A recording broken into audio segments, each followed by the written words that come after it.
आज मेडिकल के छात्रों द्वारा हरियाणा मेडिकल काउंसिल में एडमिशन की प्रक्रिया पर सवाल उठाए गए। जब छात्र एडमिशन लेने के लिए पहुंचे, तब उनका कहना था कि हरियाणा के छात्रों को मेडिकल की पढ़ाई के लिए सरकारी स्कूलों में एडमिशन नहीं दिया जा रहा। जो लिस्ट जारी हुई है, उसमें प्राइवेट स्कूलों में जगह दी गई है, जबकि हरियाणा के छात्रों को सरकारी स्कूलों में जगह दी जानी चाहिए। सुनिए गुस्से से भरे छात्रों ने हमारे संवाददाता से क्या कुछ बताया। बताओ जी, आज क्या बात है? आप हरियाणा मेडिकल काउंसिल में आए हुए हैं, क्या दिक्कत है? सर, मेरा नाम डॉक्टर विक्रम सिंह है। मैंने यूक्रेन से MBBS की है।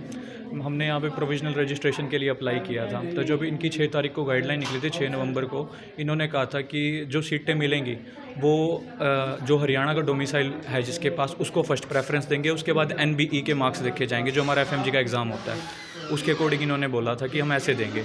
ठीक है, जब कल लिस्ट आई है, ठीक है, इन्होंने ना तो हरियाणा डोमिसाइल वाली चीज़ को फॉलो करा है, ना NBE के मार्क्स को फॉलो करा है। इन्होंने क्या करा है कि जो नॉन डोमिसाइल वाले हैं उनके मार्क भी कम है, उनके PCB के भी मार्क कम है, वो डोमिसाइल भी नहीं है, उनको गवर्नमेंट मिला है सीट।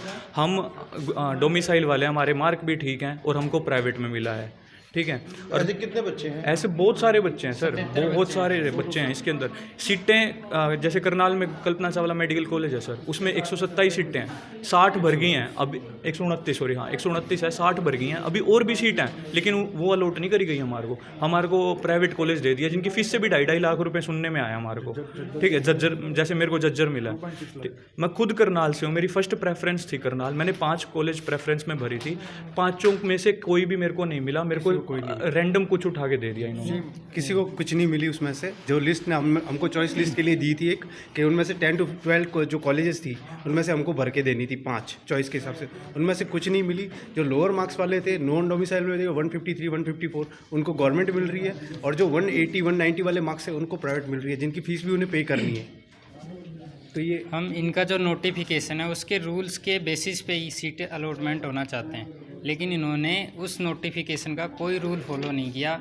इनकी कमेटी का जो स्वयं का निर्णय है उसके बारे में भी हमें नहीं बता रही कि किस आधार पे इन्होंने अलॉटमेंट किया, बल्कि इनका जो नोटिफिकेशन है आपके पास? जी, नोटिफिकेशन में शर्त ये है, पहली शर्त ये है कि जो डोमिसाइल हरियाणा का है उसको सबसे पहली प्रायोरिटी दी जाएगी। दूसरा, जिसके NB FMG स्कोर है उसको प्रायोरिटी जाएगी। यदि FMG का स्कोर बराबर है तो 12th के मार्क के हिसाब से उसको प्रायोरिटी दी जाएगी। लेकिन इन्होंने अलॉटमेंट में ऐसा कोई नियम फॉलो नहीं किया। इन्होंने रैंडम सबसे पहले 12 स्टूडेंटों को Kalpana Chawla government medical college, फिर अगले 12 को आदेश प्राइवेट, फिर अगले 12 को NC पानीपत, फिर अगले 12 को वर्ड झज्जर, फिर दोबारा से जिसके नंबर कम है उसको फिर से Kalpana Chawla government college allot कर दिया। दर्ज कराई आप लोगों ने? जी, हमने रिटर्न में एप्लीकेशन दी है। इन्होंने कहा है कि हम शाम तक इस पर निर्णय लेके हमारे साइट और जो भी सोशल साइट हमारा, उसके थ्रू हम आपको सर्कुलर के ज़रिए बताएंगे कि हम इस पर क्या इस पर डिसीजन लिया हमने। और दूसरा सबसे बड़ी दिक्कत ये है कि हमें सिर्फ एक सप्ताह का ही टाइम मिला है कि हमें जो कॉलेज अलॉट हुआ है वो ज्वाइन करना पड़ेगा। यदि हम 1 वीक के अंदर इस समस्या का समाधान नहीं होता है तो हमारे लिए ना तो हम कॉलेज ज्वाइन कर पाएंगे और ना ही जो इनका नोटिस है जिसमें जो नियम फॉलो हुए हैं उसको चैलेंज कर पाएंगे। जब संवाददाता ने इस मामले पर हरियाणा मेडिकल काउंसिल का पक्ष जानने की कोशिश की, तो पता चला कि हरियाणा मेडिकल काउंसिल की इस वक्त इसी मामले को लेकर एक बैठक चल रही है, जिसके बारे में खबर लिखे जाने तक कोई जानकारी नहीं दी गई। जैसे ही जानकारी आएगी बताई जाएगी।